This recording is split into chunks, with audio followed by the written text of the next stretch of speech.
Commander Thalrix stared at the tactical display with 4 of his 6 eyes, while the other 2 watched the corridor behind him. The blue holographic map showed 23 red dots surrounding the station, each one representing a hive attack cluster.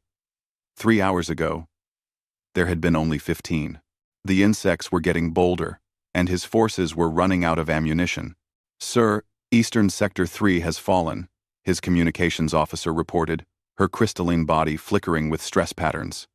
"The Scathan defenders are pulling back to Sector 2. Thalrix felt his throat sacs tighten. That was the 4th sector lost in 2 days. The station orbiting Viridian Prime had 73 sectors. They now controlled only 41. At this rate, they would be overrun within a week, maybe less. The hive had appeared in the system 6 weeks ago, thousands of ships pouring through some kind of wormhole at the edge of the Viridian system. The coalition garrison had fought hard, destroying hundreds of the insectoid vessels, but for every ship they killed, 2 more seemed to take its place. Now the station itself was under siege, and the defenders were dying. "How many casualties in Sector 3? Thalrix asked, though he already knew the answer would hurt. 47 confirmed dead, 19 wounded. The communications officer said softly. "Most of the wounded won't survive without medical supplies we don't have." Thalrix looked around the command center. 30 officers from 6 different species worked at their stations, trying to coordinate a defense that was slowly collapsing. They were good soldiers. All of them. They deserved better than to die on this forgotten station because help arrived too late, or not at all. "Send a priority distress signal to all coalition members," Thalrix ordered. "Request immediate reinforcement. 50 combat units minimum." His tactical officer, a Valoran like himself, turned 3 eyes toward him. "Sir, protocol suggests requesting a specific number from each species based on their fleet positions." "I don't care about protocol," Thalrix snapped. "Send it to everyone. Whoever can spare troops, send them now." The message went out across coalition communication channels. Thalrix watched the transmission log, hoping for quick responses. The Valoran home fleet was 3 days away and already engaged with hive forces in another system. No help there. The Lumari could perhaps send a few soldiers, but their crystalline bodies made them vulnerable to the hive's acid weapons. The Scathan Union was closest, but they had already sent everything they could spare. Responses began trickling in over the next hour. The Lumari promised medical supplies, but no troops. The Scathan Union offered 20 soldiers in 4 cycles, which was better than nothing, but far less than needed.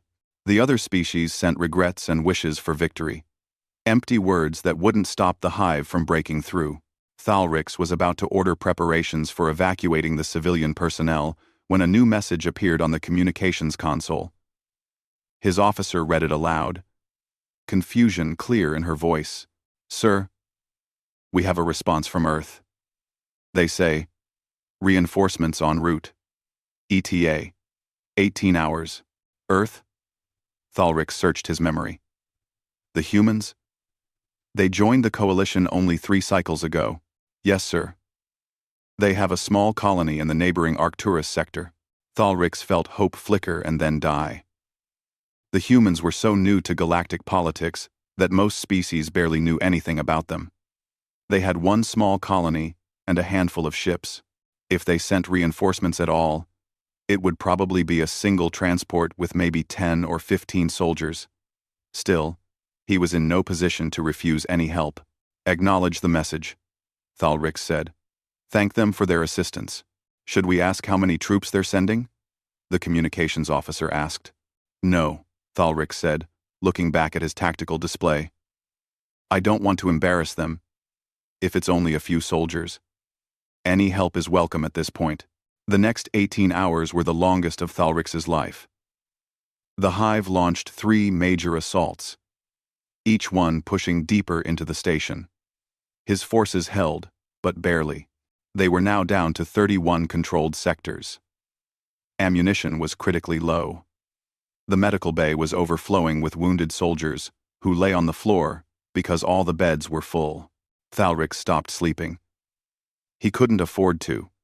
Every time he left the command center, another sector fell. He drank stimulant solutions and watched his officers fight exhaustion. They all knew the truth, even if no one said it out loud. They were going to die here. 17 hours and 40 minutes after the human message, the sensor officer suddenly stood up, all four of his limbs trembling. "Sir, we have incoming warp signatures." Thalrix felt his heart skip. "The humans?" "Yes, sir, but—" The sensor officer stared at his display. "Sir, I'm reading multiple capital ship signatures. Many of them." "How many?" "I count. 37 capital ships, sir. And they're big." Thalrix rushed to the sensor station. That had to be wrong. The humans couldn't have 37 capital ships. They were new members with limited resources. But the display didn't lie. 37 massive vessels were dropping out of hyperspace in a perfect military formation, moving directly toward the station. "Get me a visual," Thalrix ordered. The main screen flickered to life, showing the approaching fleet. The ships were angular and aggressive, covered in weapons, batteries, and armored plating. They moved with precision that spoke of experienced crews and advanced navigation systems. This wasn't a rescue force thrown together in desperation. This was a professional, military fleet. "Sir, we're being hailed by the lead ship," the communications officer said. "Put them through." A human woman appeared on the screen. She wore a dark military uniform with symbols that Thalrix didn't recognize. Her face was calm, almost relaxed, as if arriving at a besieged station was routine for her. "Commander Thalrix, I am Admiral Hodgen of the Earth Defense Force, 7th Expeditionary Legion. We received your request for 50 reinforcements." She paused, and something that might have been a smile crossed her face. "We've brought 12,000 combat troops, full armored support, aerospace superiority fighters, and orbital fire support." "Where do you need us?" Thalrix couldn't speak. His mouth opened, but no sound came out. 12,000 troops. They had asked for 50, and the humans brought 12,000. Around him, the command center had gone completely silent. Every officer stared at the screen in shock. On the tactical display, the human fleet was already launching smaller craft. Hundreds of them, streaking toward the planet's surface and the station itself. "Commander?" Admiral Hodgen prompted.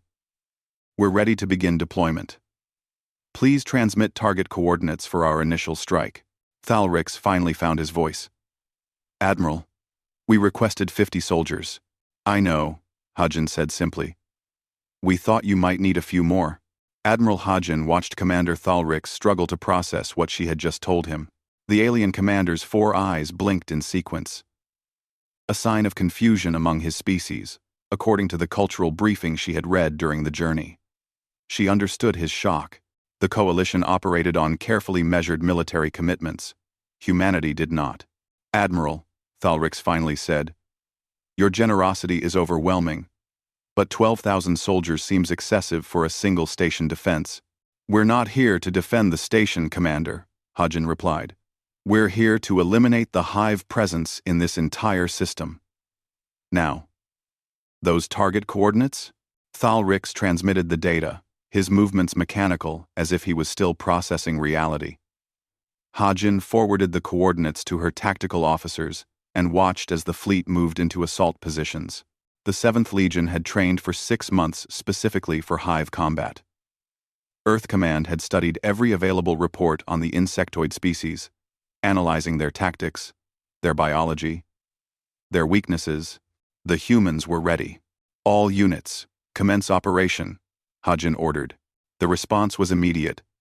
Drop pods launched from 12 troop carriers, thousands of them, creating a meteor shower of metal and fire as they entered Viridian Prime's atmosphere. Each pod carried 4 soldiers in full combat armor, equipped with weapons designed specifically to penetrate hive carapaces. Aerospace fighters screamed past the station, engaging hive vessels that tried to intercept the deployment. On the station's main view screen, Thalrix and his officers watched in silence as human forces descended on their world like an avenging storm. The pods crashed into hive positions with deliberate precision. And within seconds, armored figures were pouring out, weapons firing. The sounds of battle echoed through the station's damaged hull. "We're receiving tactical feeds from human ground units," the communications officer reported, her crystalline voice trembling. "They're already engaging in sectors 4, 7, and 12. Those sectors fell 3 days ago," Thalric said. "The hive fortified them heavily." "The humans are pushing through anyway, sir." Hajin heard the exchange and activated a direct line to one of her battalion commanders. A man's face appeared on a smaller screen, helmet retracted to show a calm, focused expression. Behind him, Hajin could see soldiers moving through a corridor, weapons ready. Explosions flashed in the background. "Sector 7 secured, Admiral," Jiwan reported. "Encountering moderate resistance. The hive defenders are falling back towards Sector 6. My 2nd Battalion is moving to cut off their retreat. Estimated full sector control in 20 minutes. Casualties? 3 wounded. None serious." The intel on hive tactics was accurate. "Proceed as planned." Hajin out. She looked at Thalrix, whose expression suggested he had just witnessed something impossible. "Your Sector 7 is secure, Commander. We'll have it back to you within the hour." More reports flooded in over the next 30 minutes. Captain Minceo's armored battalion had deployed outside the station, establishing a perimeter that pushed the hive forces back half a kilometer.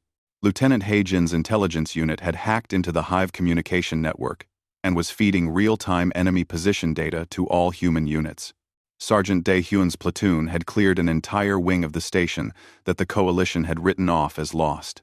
The speed of the human advance stunned the Coalition defenders. Species who had fought desperately for weeks to hold single corridors watched as human soldiers retook entire sectors in minutes. The humans didn't fight like anything the Coalition had seen before. They moved fast, hit hard, and never gave the hive time to regroup. In Sector 12, Sergeant Daehyun crouched behind a damaged bulkhead, his squad spread out in defensive positions. 3 hive warriors charged down the corridor, their blade arms raised and mandibles clicking. Daehyun waited until they were in optimal range, then gave the order, "Fire." 10 rifles opened up simultaneously. The armor-piercing rounds tore through hive carapaces like paper. The warriors collapsed, their bodies twitching as secondary shots ensured they stayed down. Daehyun's motion tracker showed no more movement ahead. "Clear," he reported. Sector 12, Junction 7 secured. Moving to Junction 8, his squad advanced, stepping over hive corpses. They moved in perfect formation, each soldier covering specific angles. Decades of human military doctrine translated into smooth, efficient violence. When they reached Junction 8, they encountered a wounded Scathan soldier, a reptilian Coalition member, who stared at them in shock. "You're human?" "That's right," Daehyun said, kneeling beside him. "Medic! Get over here." He looked at the soldier. "You're going to be fine. We've got you. But how did you get here so fast?" "The hive controlled this sector. They don't anymore," Daehyun said simply. The medic arrived and began treating the soldier's wounds. "Can you walk?" "I think so." "Good. Head back to Junction 5. There's an evacuation point there.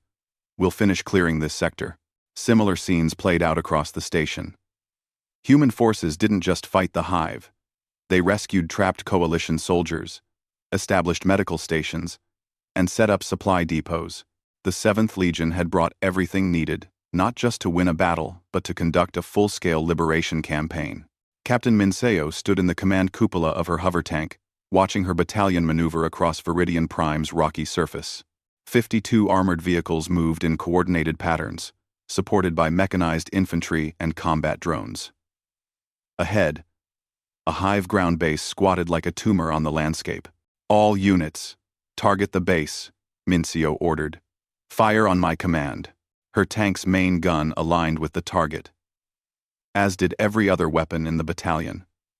Minceo waited until the targeting computers confirmed lock, then gave the order. Fire. The barrage was devastating. High explosive shells, plasma bolts, and missile strikes hammered the hive base simultaneously. The structure collapsed in on itself, secondary explosions ripping through ammunition stores and fuel deposits. When the smoke cleared, nothing remained but burning wreckage. Base destroyed, Minseo reported. No surviving enemies detected. Moving to next objective. In orbit, Admiral Hajin watched the tactical display with satisfaction. Every unit was performing exactly as trained. The hive had numbers, but humans had organization, firepower, and something else the coalition forces had lacked. The absolute confidence that they would win.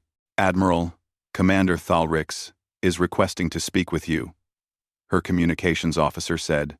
Hajin activated the channel. Thalrix appeared on screen, and for the first time since they had met, the alien commander looked genuinely hopeful. Admiral, your forces have retaken 18 sectors in less than 2 hours, Thalrix said. I don't have words. How is this possible? Training, Commander. Equipment. And the understanding that when someone asks for help, you send enough to guarantee success. Hajin smiled slightly. We're just getting started. By this time tomorrow, the station will be completely secured. By the end of the week, the hive will be gone from this system. You sound very confident. I am, Hajin said. The 7th Legion doesn't do half measures, Commander. We came to win. Thalrix was silent for a moment. Thank you, Admiral. On behalf of everyone on this station. Thank you. Thank us when it's over, Hajin replied. Now if you'll excuse me, I have a battle to coordinate. The channel closed, and Hajin turned back to her command staff. Status of aerospace operations? Hive fighter presence has been reduced by 70%, her tactical officer reported. Our squadrons have space superiority in all combat zones. Good. Begin orbital bombardment of identified hive ground positions. Coordinate with ground forces to avoid friendly fire. Yes, Admiral. Outside the viewports, capital ships maneuvered into firing positions. When their guns spoke, the voice was thunder. 48 hours after the humans arrived, Commander Thalrix walked through Sector 7 with a sense of disbelief he couldn't shake. The corridor had been a nightmare of hive resin and dead coalition soldiers just 2 days ago. Now, it was clean, the lights working, and human engineers were repairing damaged wall panels. A group of human soldiers stood guard at an intersection, relaxed but alert. Commander. One of them nodded respectfully as Thalrix passed. The others made similar gestures of acknowledgement. They showed none of the exhaustion that had marked every coalition soldier's face before the humans came. They looked ready to fight for another week if necessary. Thalrix found Sergeant Daehyun in what used to be the sector's command post. The human was studying a holographic map, marking cleared areas, and planning the next advance. He looked up when Thalrix entered. Commander, good to see you. We're making excellent progress. Another 6 sectors cleared since this morning. How? Thalrix asked bluntly. My soldiers fought for 3 weeks to hold what we had, and we were losing ground every day. Your forces retake everything in 2 days. How? Daehyun considered the question. May I be honest, Commander? Please. Your forces were trying not to die. We're trying to win. Those are very different missions. Thalrix's throat sacs tightened. Explain. Daehyun pointed to the map. Your defensive positions were logical. Good sight lines, reinforced locations, fallback routes. But you were always reacting to where the hive attacked. We don't do that. We identify their staging areas, cut off their supply lines, and attack their command structures. We don't wait for them to come to us. That's very aggressive. Yes, sir, it is. Daehyun zoomed in on a section of the map. See this junction? Your forces would have defended it, taken casualties, maybe held it for a few days. We sent a team through the maintenance tunnels, planted explosives in the hive nest behind it, and detonated them while a second team hit the junction from the front. The hive warriors had nowhere to retreat to. We cleared it in 12 minutes, with 0 casualties. Thalrix studied the map, seeing the pattern of human operations. They didn't fight fair. They used deception, overwhelming firepower, and tactics that seemed reckless, but were actually calculated risks. It was a completely different philosophy of warfare. Your people must be very experienced, Thalrix said. Some are, some aren't, Daehyun replied. But we all trained for 2 years before deployment. Earth Command doesn't send soldiers into combat unless they're ready. And we train hard, Commander. Really hard. A transmission interrupted them. Colonel Jiwon's voice came through the command post speakers. All units, be advised. We have located the primary hive command structure on the planet's surface. Admiral Hajin has authorized a full assault. Ground forces will advance in coordination with orbital support. Attack commences in 30 minutes. Daehyun smiled. Want to watch, Commander? Should be educational.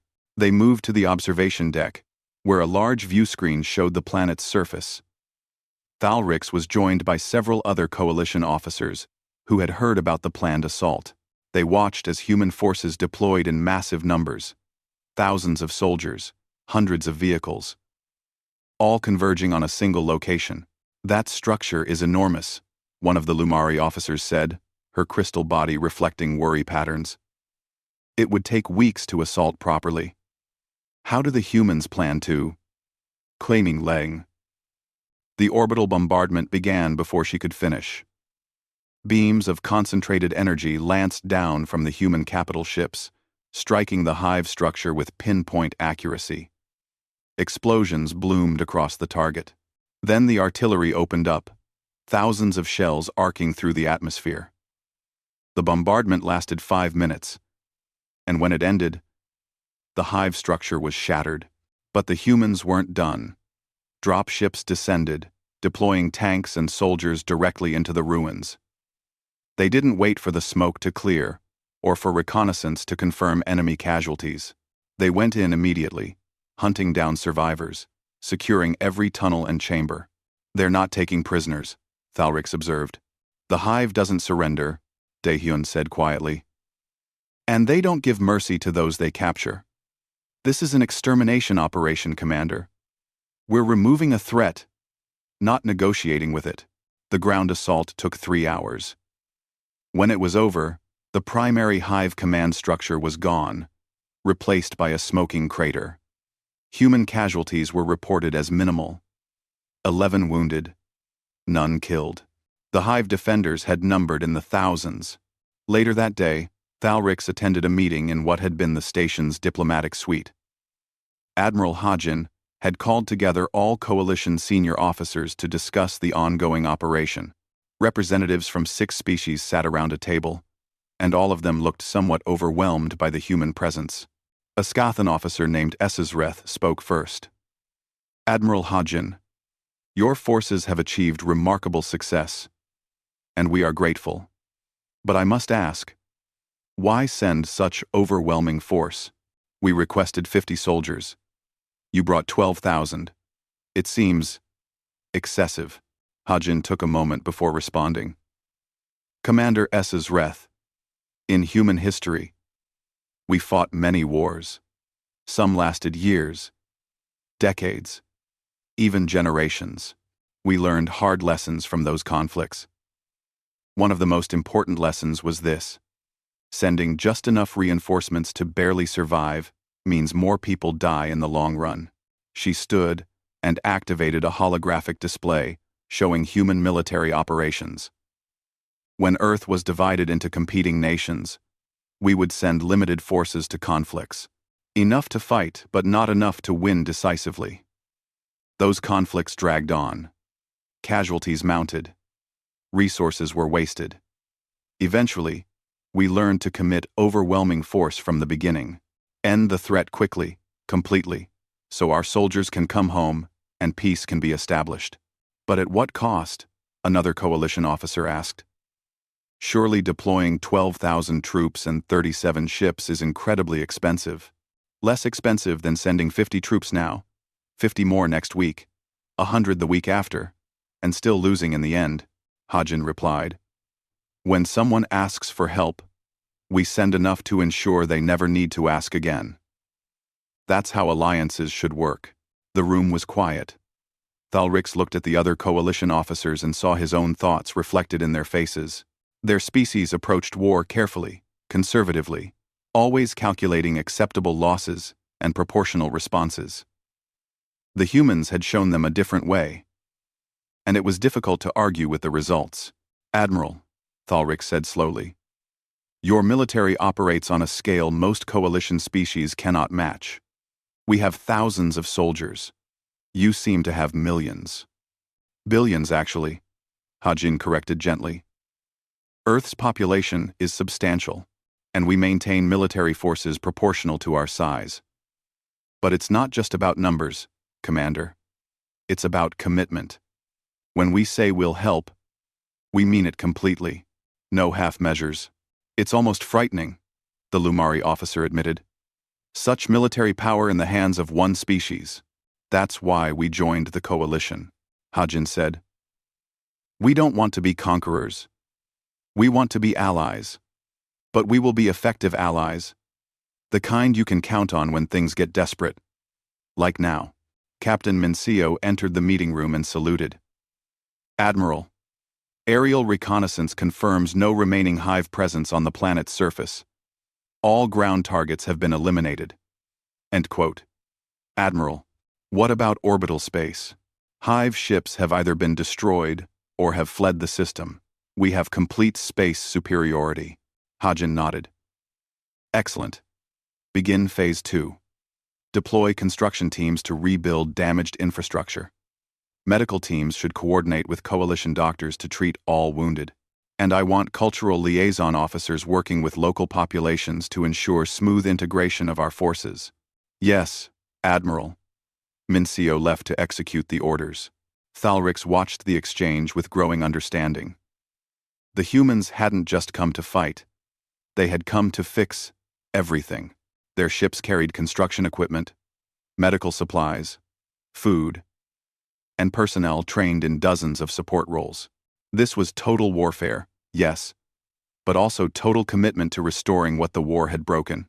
How long will you stay? Thalrix asked. The 7th Legion will remain in this sector for the next 3 months, Hajin said.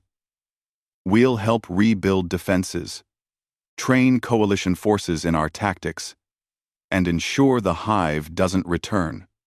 Consider it part of our commitment to the Alliance. That night, Thalrix stood on the observation deck alone, watching human ships patrol the system. Viridian Prime, which had been hours from falling, was now secure. The hive, which had seemed unstoppable, had been crushed. And humanity, the newest coalition member, had done it all in less than 3 days. He thought about Hajin's words. When someone asks for help, we send enough to ensure they never need to ask again. It was a radical philosophy. But watching the peaceful patrols of human warships, Thalrix thought perhaps it was exactly what the coalition needed. 5 days after the human legion arrived, Commander Thalrix stood in the station's main hangar and watched the last hive corpse being removed for scientific study. The facility, which had been a desperate battlefield less than a week ago, now bustled with activity as human and coalition workers repaired damage and restored systems. The transformation was almost miraculous. Commander Thalrix, Lieutenant Hajin approached with a datapad. The young human intelligence officer had been working closely with coalition forces, helping them understand the hive communication networks. Final casualty report. Since the human arrival, coalition forces have suffered 12 wounded, none killed. Total hive forces in the system have been eliminated. Thalrix took the pad, reading numbers that seemed impossible. In 3 weeks before the humans came, his garrison had lost over 200 soldiers. In 5 days with human support, they had lost none. How many human casualties? He asked. 43 wounded, 3 seriously, no deaths. Thalrix looked at her. You fought a battle involving thousands of enemy soldiers and took no fatal casualties? Our armor is very good, Commander, and our medical response time is measured in minutes. Even serious wounds can be treated before they become fatal if we get to the soldier quickly enough. She smiled slightly. Humans have spent a lot of time learning how to keep our soldiers alive. We're pretty good at it now. And the hive? Completely eliminated from this system. No survivors, no eggs, no vessels. Admiral Hodgin authorized a thorough sweep of every asteroid and moon. If there's even one hive organism hiding somewhere, we'll find it. Hagen's expression grew more serious. The Admiral doesn't believe in half victories. When we clear a system, it stays cleared. Later that day, Coalition leadership gathered in the restored command center for a formal debriefing. Representatives from all member species attended, either in person or via holographic communication. Everyone wanted to understand what had happened at Viridian Prime. Admiral Hodgin stood before them, relaxed and professional. The hive threat to this system has been neutralized. All Coalition personnel have been accounted for, and wounded are receiving treatment. Station repairs are 60% complete and should finish within 2 weeks. Admiral Hodgin, a representative from the distant Korthan species, spoke via hologram. Your success here is undeniable, but many of us are troubled by the scale of force you deployed. 12,000 soldiers for a station defense seems extreme. We didn't come just to defend the station, Hodgin replied calmly. We came to eliminate the threat completely. That required sufficient force to not only repel the hive, but to hunt down and destroy every last one of them in the system. Another representative, an elderly Velaran, spoke up. But surely such massive deployment is wasteful? Your logistics costs must be enormous. Colonel Jiwan, standing beside Hodgin, answered this question. Actually, our logistics costs are lower than if we had sent multiple smaller reinforcement waves. One large deployment uses resources more efficiently than many small ones. And it achieves results faster. Access our men, which means less overall expense. I don't understand your military philosophy, Esesreth said. The Skathan officer had become more comfortable speaking to the humans over the past days. In the Coalition, we calculate our military commitments carefully. We send what is proportional to the threat. You seem to send everything. Not everything, Hodgin corrected. The 7th Legion is one of 15 legions in Earth's defense force. We could have sent 3 legions if necessary, but we analyzed the situation and determined that 1 legion with full support would be sufficient. She paused. You're right that our philosophy differs from yours. Perhaps it would help if we explained where it comes from. She gestured to Colonel Jiwan, who activated a holographic display. Images of Earth appeared, showing a blue-green world not unlike many Coalition planets. Earth's history is violent, Jiwan began.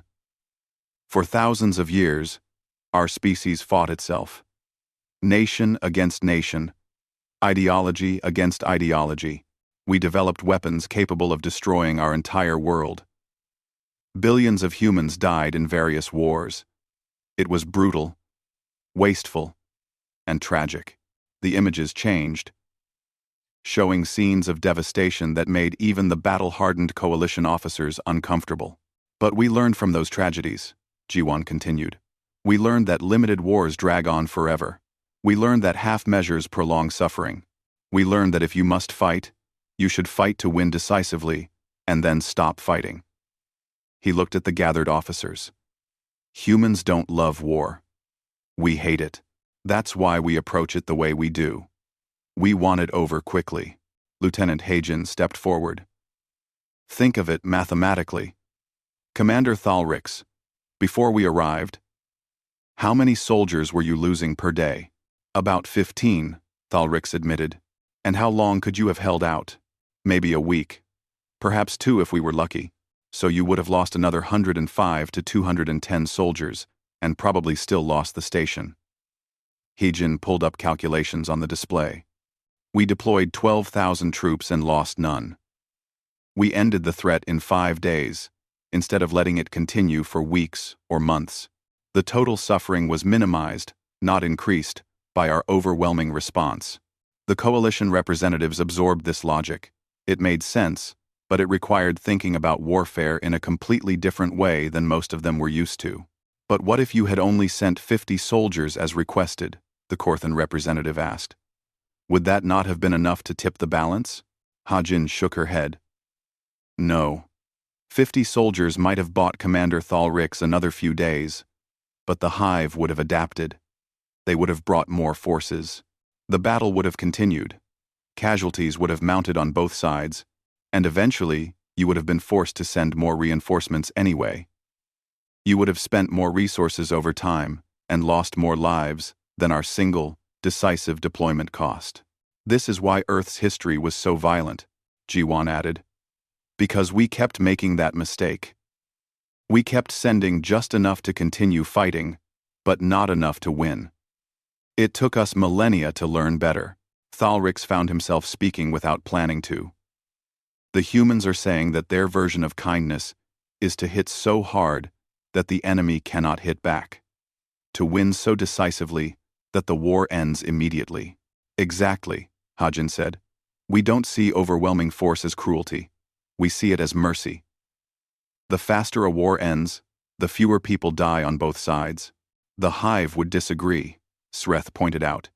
You exterminated them completely. The Hive doesn't negotiate, doesn't surrender, and doesn't spare those it captures. Hajin replied, her voice hardening slightly.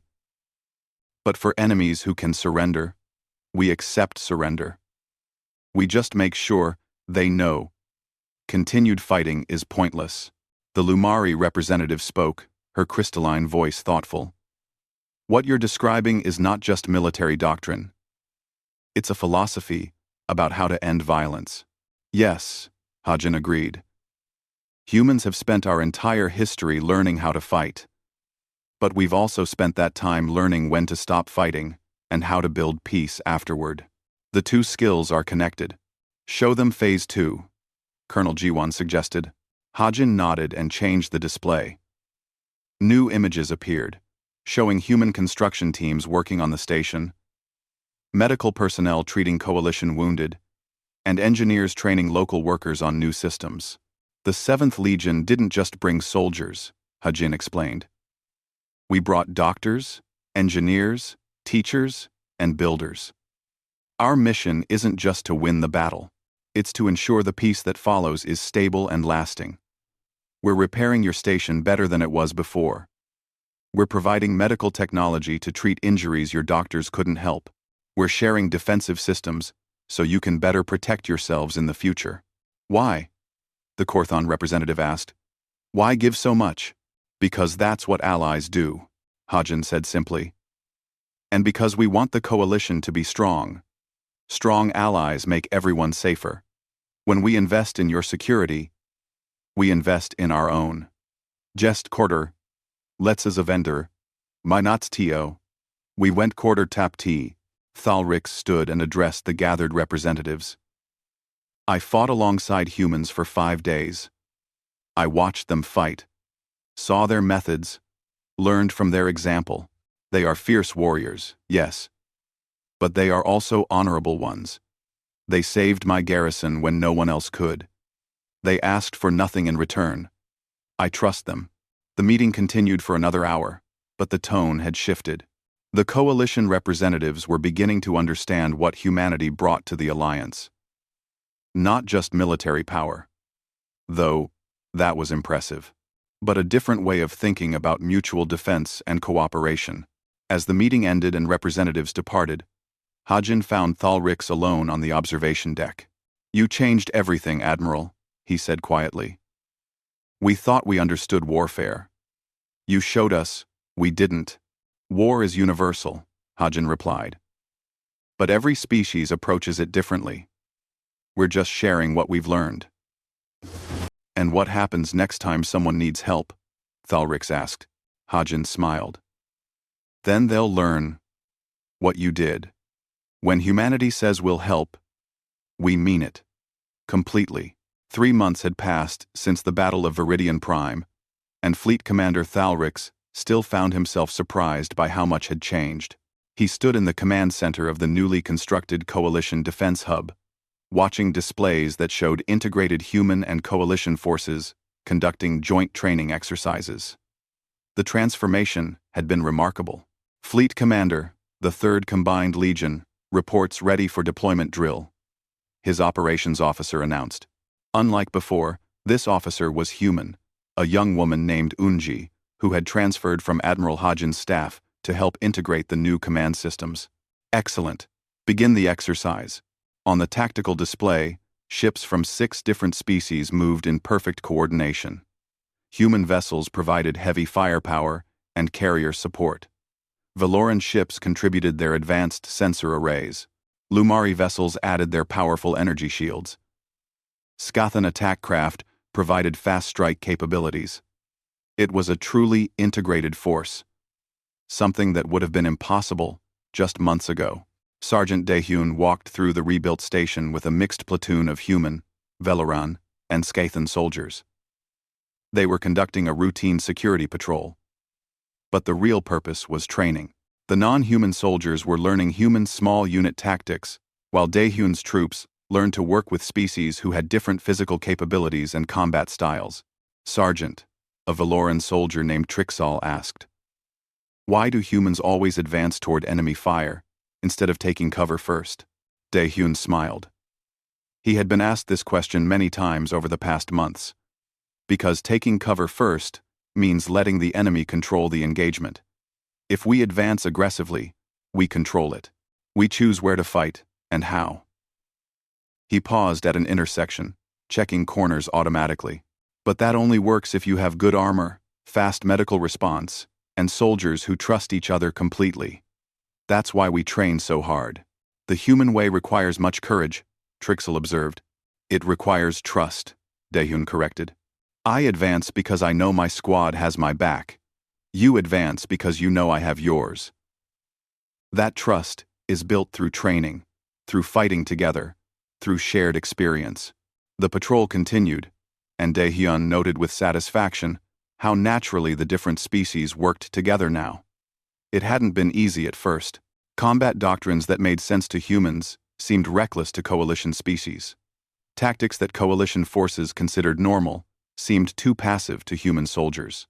But slowly, through patient training and mutual respect, they had found common ground. Captain Minseo commanded a very different kind of unit now. Her armored battalion included human tanks, Lumari energy cannon vehicles, and Skathan rapid assault craft. The combined force was more capable than any single species unit could be, but coordinating it required constant communication and cultural awareness. All units, advance to Waypoint 3. Minseo ordered during a training exercise on Viridian Prime's surface. Lumari cannon vehicles, take elevated positions for fire support. Skathan craft, screen our flanks. Human armor. The exercise went smoothly. Each component of the force understood its role and executed perfectly. When they reached the objective, a simulated enemy fortress, the combined assault was devastating. Lumari energy weapons suppressed defensive positions, while Skathan craft struck from unexpected angles and human tanks breached the main defenses. Objective secured, Minseo reported. Exercise complete. All units, excellent work. After the drill, she met with her subordinate commanders from all 3 species. They reviewed the exercise, discussing what worked and what could improve. These debriefing sessions had become as important as the exercises themselves. They built understanding between species and created personal relationships that made the military integration real. The timing on the flanking maneuver was perfect, Minseo told the Skathan squadron leader. Your pilots have really adapted to working with heavier units. We learned from watching your tanks, the Skathan replied. You don't rush. You advance steadily, with purpose. It's made our pilots more patient, more disciplined, and your mobility has made us think more creatively about positioning, Minseo said. We're all learning from each other. Lieutenant Hagen had perhaps the most challenging job of anyone in the new coalition force structure. She led a cultural integration team responsible for helping different species understand each other's military traditions, communication styles, and values. It was delicate work, requiring patience and sensitivity. The key is remembering that every species evolved differently, she told a group of coalition officers during a seminar. Humans evolved as pursuit predators. We chased our prey until it collapsed from exhaustion. That's why our tactics emphasize relentless pressure and sustained operations. The Scathans evolved as ambush hunters. Their tactics favor speed and surprise. Neither approach is wrong. They're just different. News. How do we combine them? A Lumari officer asked. By understanding what each species does best and building strategies that utilize those strengths, Hagen explained. Human forces provide the sustained pressure that wears down enemies. Scathan forces provide the sudden strikes that exploit weaknesses. Lumari forces provide the defensive strength that protects everyone else. Velaran sensors give us all the information we need. When we work together, we're more than the sum of our parts. 6 months after Viridian Prime, the new doctrine faced its first real test. Hive scouts probed the system again, expecting to find the same weakly defended station they had nearly conquered. Instead, they encountered the Third Combined Legion. The response was immediate and overwhelming. Human aerospace fighters engaged the Hive scouts, while Lumari energy weapons damaged their propulsion systems. Scathan attack craft pursued fleeing vessels while Valoran sensors tracked every movement. The entire Hive probe force was destroyed in less than 4 hours, with 0 coalition casualties. Fleet Commander Thalrix watched the battle from the command center, and he felt something he hadn't felt before the humans arrived. Confidence. Not hope, not desperation, but genuine confidence that his forces could handle any threat.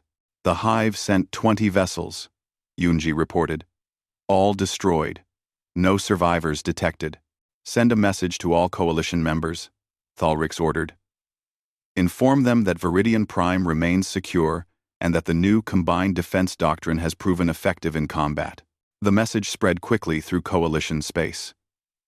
The victory at Viridian Prime had been impressive, but that was the humans fighting alone. This battle proved that the integrated approach worked. Other coalition sectors began requesting human advisors and asking about forming their own combined legions. Admiral Hagen, now serving as Coalition Joint Forces Commander, coordinated the expansion of the program.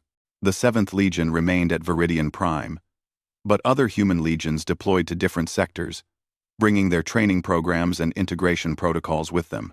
The coalition military was transforming from a loose defensive pact into a genuinely unified fighting force. One evening, Thalrix found himself on the observation deck with Admiral Hagen, watching ships conduct night exercises against the backdrop of stars. It had become a ritual for them. These quiet conversations, while their forces trained. You changed everything, Thalrix said. Not for the first time. We were a defensive pact of separate species, each guarding our own interests. Now we're becoming a true, unified force.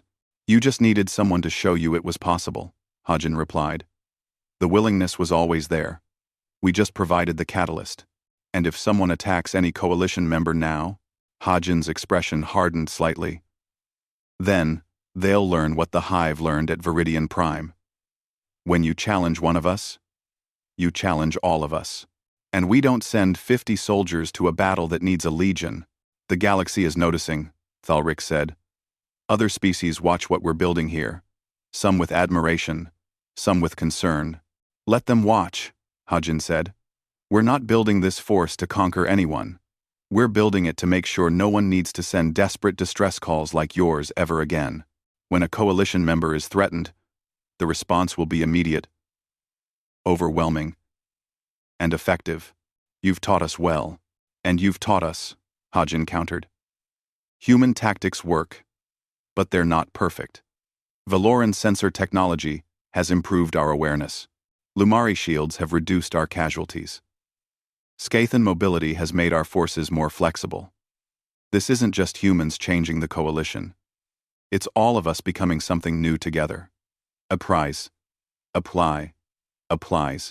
Months later, the Hive Collective's data archives were captured during a coalition raid on an outlying nest. Human intelligence teams analyzed the records, finding references to multiple species and multiple battles. But one entry caught everyone's attention. It was a notation about Viridian Prime, written in the Hive's strange mathematical language and translated into Coalition Standard. Threat Assessment. Maximum. Recommendation.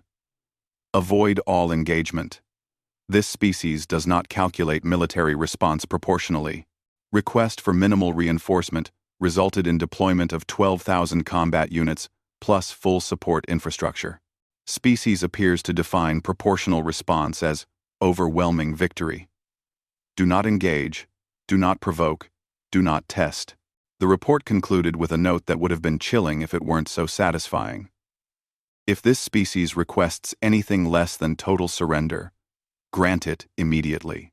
They have redefined warfare in this sector. Coalition forces now adopt human doctrines. Result: Coalition has become significantly more dangerous. Previous threat assessments of Coalition species, obsolete. Recommend complete withdrawal from Coalition space. The report was shared across Coalition channels. For species who had spent generations carefully managing conflicts and calculating acceptable losses. Seeing an enemy, recommend complete avoidance of humanity, was both shocking and oddly gratifying.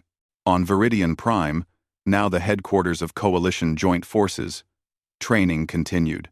Mixed units drilled together. New tactics were developed. Cultural exchange programs built friendships between species, and when distress calls came from other sectors, the response was no longer measured and cautious. The response was overwhelming, immediate, and effective, because the coalition had learned humanity's most important lesson. When your allies ask for help, you don't send enough to let them survive. You send enough to guarantee they win. Thalrix stood in the command center of what had once been a dying station and was now the hub of a military revolution. Around him, humans and coalition species worked together seamlessly. On the displays, combined legions trained across a dozen systems. In orbit, integrated fleets conducted exercises that would have been impossible just a year ago. He thought about the desperate distress call he had sent, expecting 50 soldiers and receiving 12,000. That single moment had changed everything, not just for Viridian Prime, but for the entire coalition. The humans had shown them a new way. Not through conquest or domination, but through genuine alliance. Through the willingness to commit everything to help friends in need. Through the understanding that true strength came not from carefully managing resources but from using them decisively when they mattered most. The coalition would never be the same. And throughout the galaxy, those who might have considered attacking coalition members thought twice, remembering the story of Viridian Prime, the story of how humanity answered a call for 50 soldiers by sending an entire legion instead.